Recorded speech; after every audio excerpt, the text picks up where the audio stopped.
आजीच्या हातची जादू. नमस्कार मंडळी, आजीच्या हातची जादू या चॅनलवर आपणा सर्वांचे खूप खूप स्वागत आहे. आज आपण करणार आहोत पौष्टिक असे डिंकाचे लाडू, जे वातविकार असो, कंबरदुखी असो, लहान मुलांचा सर्दी खोकला असो, इम्युनिटी बूस्ट म्हणून थंडीत जास्तीत जास्त खाल्ले जाणारे असे डिंकाचे लाडू. साहित्य बघा काय काय घेतले आपण. 1 वाटी सुकं खोबरं घेतलेलं आहे बारीक किसलेलं. त्यानंतर आपण घेतलेलं आहे 1 वाटी गूळ बारीक कट करून घेतलेला आहे. अर्धी वाटी खारीक घेतलेला आहे आणि तो पण आपण बारीक केलेला आहे मिक्सरला. त्यानंतर 1-2 चमचे भरून आम्ही तीळ घेतलेला आहे, सफेद तीळ.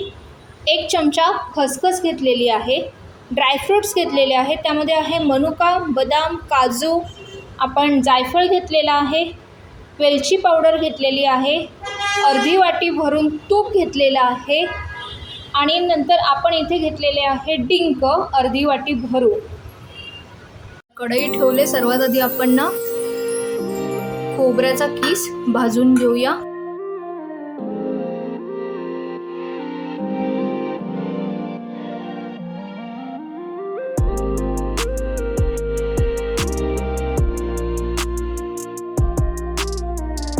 तुम्ही पाहू शकता खोबऱ्याचा ना कलर चेंज झालेला आहे.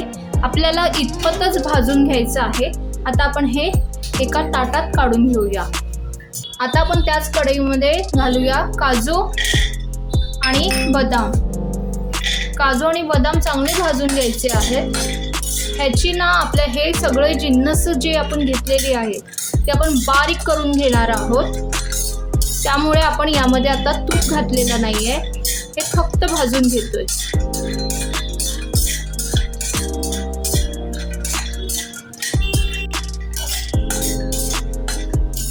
आता हे पण चांगले भाजून घेतलेले आहेत, हे पण काढून घेऊया.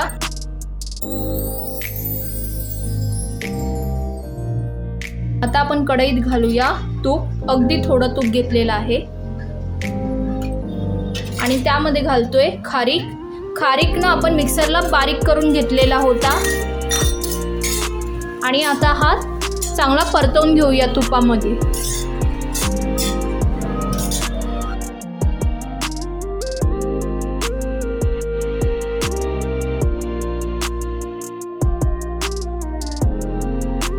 आता खारीक पण भाजून झालेला आहे, हा काढून घेऊया.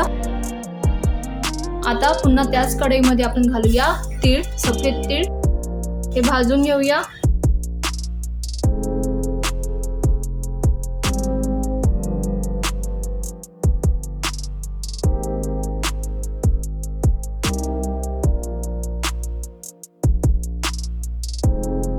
तीळ पण भाजलेले आहेत. आता आपण त्यामध्ये घालूया खसखस आणि खसखस सुद्धा आपल्याला सेम भाजून घ्यायचं आहे.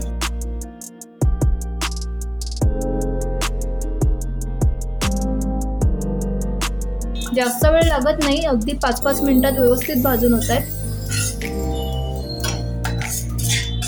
आता हे सुद्धा आपण काढून घेऊया. आपण सगळं एकत्रच काढून घेतोय. फक्त ह्याच्यामध्ये जे काजू बदाम आपण भाजलेले होते ते वेगळे केलेले आहेत, कारण ते आपल्याला मिक्सरला बारीक करायचे आहेत. आता पुन्हा घालूया तूप. 2 पळी भरून आपण तूप घेतलेलं आहे आणि आता आपण ना डिंक फ्राय करून घेणार आहोत. यात तूप चांगलंच गरम झालंय. आता आपण त्यात घालूया डिंक.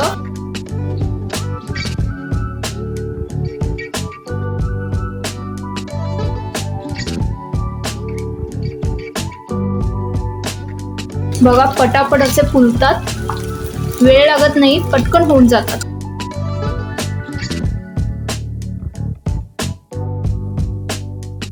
अशा प्रकारे ना आपण सगळे डिंक चांगले फ्राय करून घेऊया. 2 मिनिटात होऊन जातात.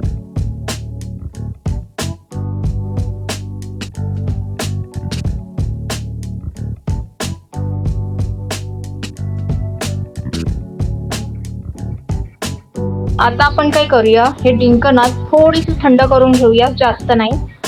आणि बघा हे त्यासोबत ना काजू बदाम आहेत, हे मिक्सरला बारीक करून घेऊया.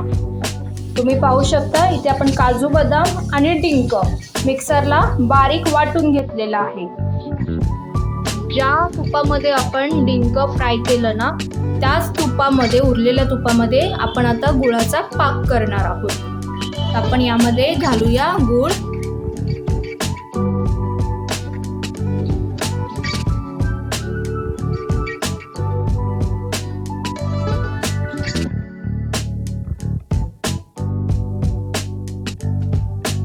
तुम्ही पाहू शकता गुळाचा पाक तयार झालेला आहे.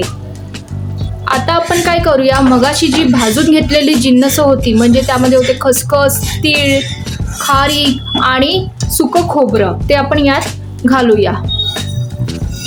हे सगळं एकत्र ठेवल्यामुळे आता आपण हे एकत्र करूया सगळं. काजू बदामची पेस्ट घालूया. तुम्हाला हवं तर तुम्ही अख्खे ठेवायचे असतील तर ठेवू शकता. आणि सोबत घालूया डिंक.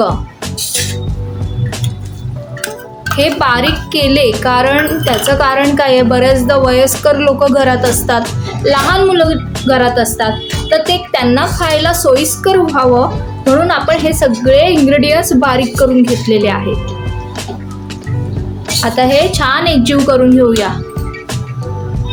आता यात घालूया मनुके.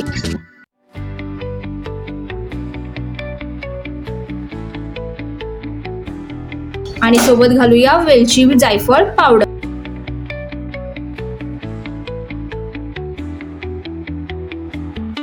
हे छान आपल्याला एकजीव करून घ्यायचं आहे. तुम्हाला हवं तर तुम्ही यामध्ये मखाने सुद्धा ऍड करू शकता.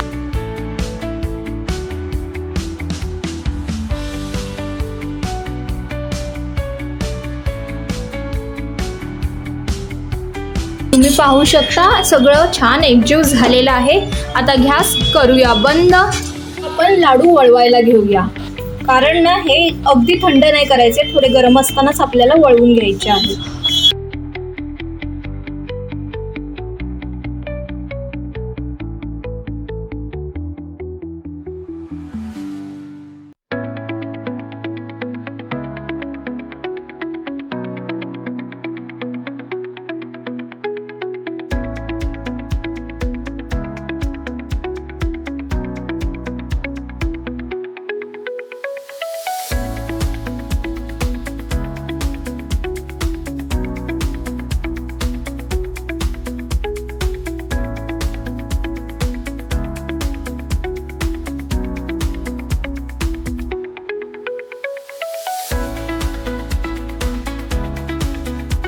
आपण बाकी सगळे लाडू असेच वळवून घेऊया.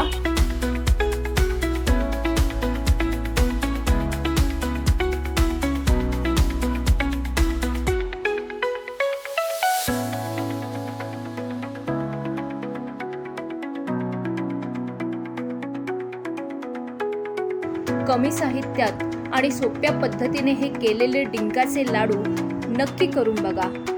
असे लाडू जे लहान मुलांपासून वयस्कर मंडळी सुद्धा खाऊ शकतात. तर करून बघा आणि आवडल्यास लाईक, शेअर, सबस्क्राईब करा.